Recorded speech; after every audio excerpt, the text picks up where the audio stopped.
జీడీకే2 ఇంక్లైన్లో HMS సంఘం నాయకులు get meeting నిర్వహించి మాట్లాడారు.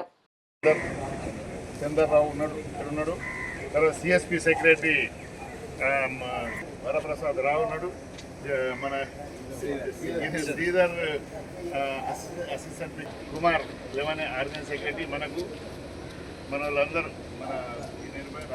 రాజేష్ బొమ్మ ఇక్కడ కనబడాలి, ఆ బొమ్మ కనబడాలి ఇక్కడ వెళ్తున్నా కనుక అందరం కలిసి సింగరేణి సమస్యలు సాధించుకోవడానికి ఏమేమి సమస్యలు పెండింగ్ ఉన్నాయి, స్టేట్లో ఏమున్నాయి, రాష్ట్ర మనకు సంబంధం సింగరేణితో ఏముంది, కోల్ ఇండియాతో ఏముంది, మన ముగ్గురితో సంబంధాలు ఉంటాయి. అవన్నిటి గురించి నేను మాట్లాడతా.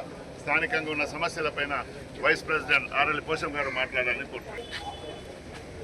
జీడీకే ఇంక్లైన్ నా కోటి శుభోదయం.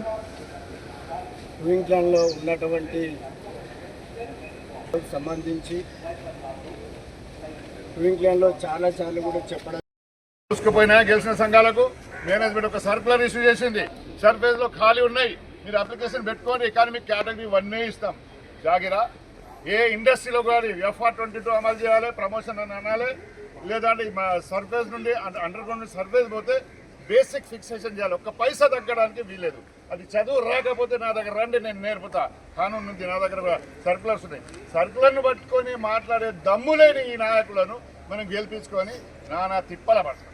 ఇవాళ ప్రధానమైన సమస్యలు బాయిల మీద సమస్యలు ఏముంది, బాయి కార్మికులకు ఒకటే ఇక్కడ ఆఫీసులకు చెప్తాం, మిమ్మల్ని ఎందుకు మేము కోపం చేస్తాం, మీరు చేయాల్సిన మీరు పని చేయండి, మా కార్మికులు చేయాల్సిన మా పని చేస్తారు. ఏ కార్మికుడు కూడా పని దొంగ కాదు. లోపలికి పోయిందంటే నువ్వు చెప్పిన పని గాలి లేకపోయినా, నీరు లేకపోయినా, రోడ్ సరిగా లేకపోయినా, వాకింగ్ డిస్టెన్స్ ఎక్కువ ఉన్నా కూడా వాళ్ళు పని చేసుకొని వస్తాను, కానీ పని పక్కన పెట్టేస్తలేరు. మీరు చేయాల్సిన పని ఒకటే, మా కార్మికులకు ఇవ్వాల్సింది మంచినీళ్ళు ఇవ్వండి. అండర్ గ్రౌండ్లో ఇస్తుందా?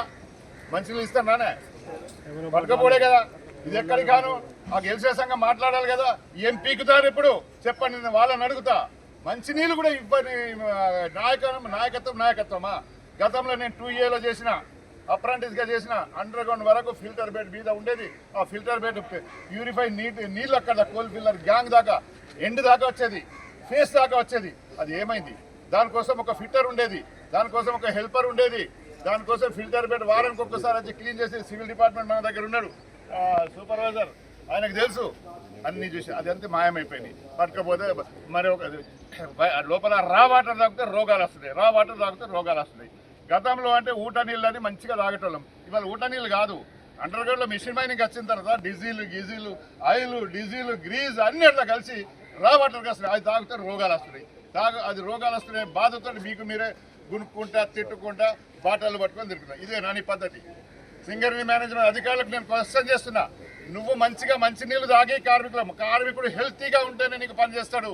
హెల్తీగా లేకపోవడంతో మోకాలు అటువంటి నీళ్లు తాగడంతో మోకాల నొప్పులు వస్తున్నాయి, బొర్రలు పెరుగుతున్నాయి, రకరకాల ఇబ్బందులు వస్తున్నాయి. ఇన్ టైంకు అన్నం లేకుండా పనిచేయడం వలన. కనుక మీరు చేయాల్సిన పని మంచినీళ్ళు ఇప్పియండి. రెండోది, మీరు మంచి గాలి, ఫ్రెష్ గాలి ఇవ్వండి మా కార్మికులకు. ఫ్రెష్ గాలి ఇవ్వాలని DGMS రూల్ అని ఉంది. ఏదో పుంగలు పెట్టాడా, ఇది పుంగలు దానికి ఏమంటారు, ఎగ్జిస్ట్ ఫ్యాన్ పెట్టి అండ్లగాలి అండ్లనే తిరుగుతుంది. వేడి గాలి కాదు, మైన్స్ రూల్ ప్రకారంగా చల్లటి గాలి రావాలి. ఆ గాలి ఇవ్వండి, బ్రహ్మాండంగా పనిచేస్తాడు. వచ్చేటప్పుడు స్నానం చేయడానికి మంచి నీళ్లు పెట్టండి. ఆ నీళ్లు లేవు, తాగడానికి నీళ్ళు లేవు, కడుక్కోవడానికి నీళ్ళు. ఇది మీరు ఏం చేయాల్సిన పని. దాంతోపాటు ఇంకోటి, రిపేర్ చేయడానికి SDL యంత్రాలు ఉన్నాయి, మీకు శాంక్షన్ ఉంది. అయితే పాత యంత్రాలు కూడా నడిపిస్తాను, ఫ్రీగా మీకు సర్వీస్ దొరుకుతుంది. వాళ్ళు ఆ యంత్రాలకు రిపేర్ చేస్తే స్పేర్ పార్ట్స్ లేవు. ఇక్కడ నుండి పోతే ఒకప్పుడు మనం గెలిచినప్పుడు నా కార్మికులు నన్ను అడిగి